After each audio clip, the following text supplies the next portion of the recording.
fair treatment of slaves. These are the regulations you must present to Israel. If you buy a Hebrew slave, he may serve for no more than 6 years. Set him free in the 7th year, and he will owe you nothing for his freedom. If he was single when he became your slave, he shall leave single. But if he was married before he became a slave, then his wife must be freed with him. If his master gave him a wife while he was a slave and they had sons or daughters, then not only the man will be free in the 7th year, but his wife and children will still belong to his master. But the slave may declare, I love my master, my wife, and my children. I don't want to go free. If he does this, his master must present him before God. Then his master must take him to the door or doorpost and publicly pierce his ear with an awl. After that, the slave will serve his master for life. When a man sells his daughter as a slave, she will not be freed at the end of 6 years as the men are. If she does not satisfy her owner, he must allow her to be bought back again. But he is not allowed to sell her to foreigners, since he is the one who broke the contract with her. But if the slave's owner arranges for her to marry his son, he may no longer treat her as a slave but as a daughter. If a man who has married a slave wife takes another wife for himself, he must not neglect the rights of the first wife to food, clothing, and sexual intimacy. If he fails in any of these 3 obligations, she may leave as a free woman without making any payment. Cases of personal injury. Anyone who assaults and kills another person must be put to death. But if it was simply an accident permitted by God, I will appoint a place of refuge where the slayer can run for safety.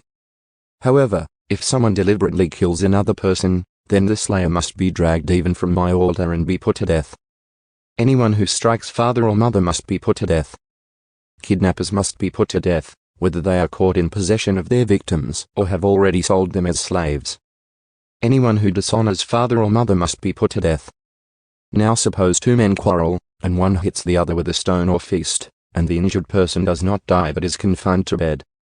If he is later able to walk outside again, even with a crutch, the assailant will not be punished but must compensate his victim for lost wages and provide for his full recovery.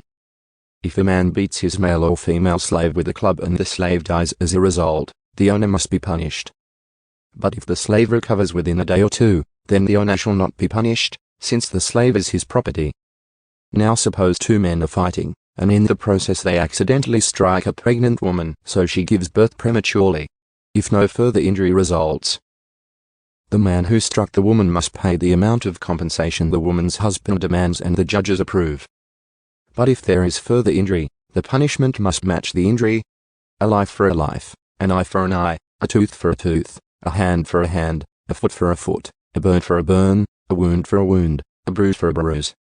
If a man hits his male or female slave in the eye and the eye is blinded, he must let the slave go free to compensate for the eye. And if a man knocks out the tooth of his male or female slave, he must let the slave go free to compensate for the tooth.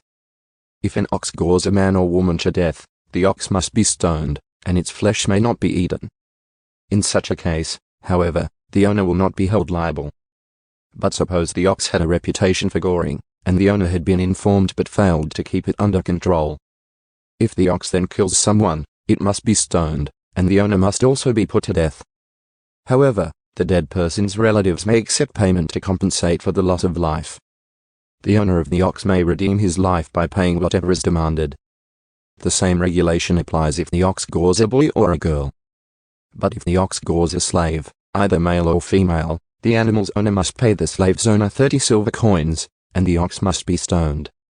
Suppose someone digs or uncovers a pit and fails to cover it, and then an ox or a donkey falls into it.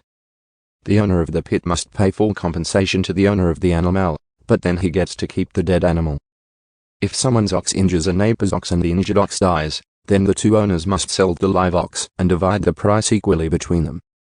They must also divide the dead animal. But if the ox had a reputation for goring, yet its owner failed to keep it under control, he must pay full compensation, a live ox for the dead one, but he may keep the dead ox.